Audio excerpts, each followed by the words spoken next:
छत्तीसगढ़ के मुख्यमंत्री विष्णुदेव साय 2 दिवसीय दिल्ली दौरे पर हैं।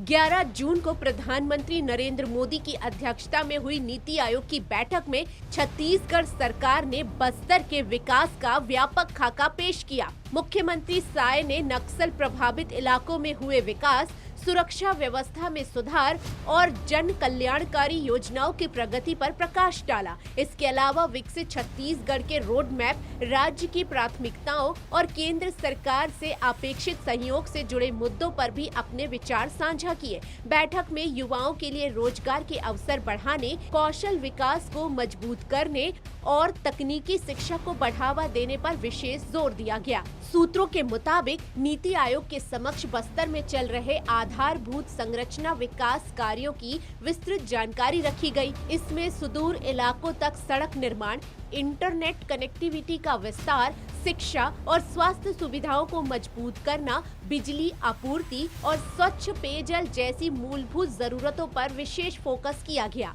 साथ ही आने वाले वर्षों की कार्य योजना भी प्रस्तुत की गई। सरकार का मानना है कि नक्सलवाद के कारण बस्तर का विकास करीब 5 दशक पीछे चला गया है। अब सुरक्षा और विकास को साथ लेकर आगे बढ़ने की रणनीति पर काम किया जा रहा है। इसी सोच के तहत बस्तर के लिए तैयार की गई विकास परिकल्पनाओं का विस्तृत प्रेजेंटेशन नीति आयोग के सामने रखा गया। प्रधानमंत्री नरेंद्र मोदी की अध्यक्षता में गुरुवार को नीति आयोग की गवर्नर काउंसिल की 11वीं बैठक हुई। इस बैठक में भारत को 2047 तक विकसित देश बनाने का लक्ष्य पाने के लिए समावेशी मानव विकास की रणनीति और उसे देश के हर नागरिक तक पुख्ता नतीजों के रूप में पहुंचाने पर विचार विमर्श किया गया। इससे पहले बुधवार को भी प्रधानमंत्री नरेंद्र मोदी ने एनडीए शासित राज्यों के मुख्यमंत्रियों के साथ अहम बैठक ली थी। इस बैठक में भी केंद्र और राज्य के बीच समन्वय, केंद्र प्रायोजित योजनाओं की प्रगति,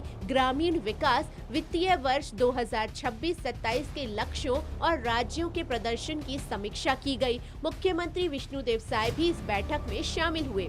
दिल्ली में हुई अब इस अहम बैठकों पर अब छत्तीसगढ़ की नजरें टिकी हैं, खासकर बस्तर के लिए, जहां विकास की नई इबादत लिखने का दावा किया जा रहा है। अगर नीति आयोग के मंच पर रखी गई योजनाओं को मंजूरी और गति मिलती है तो बस्तर की तस्वीर और तकदीर दोनों बदलने की उम्मीद और मजबूत होगी। नीला महरवार, टीवी 27 न्यूज।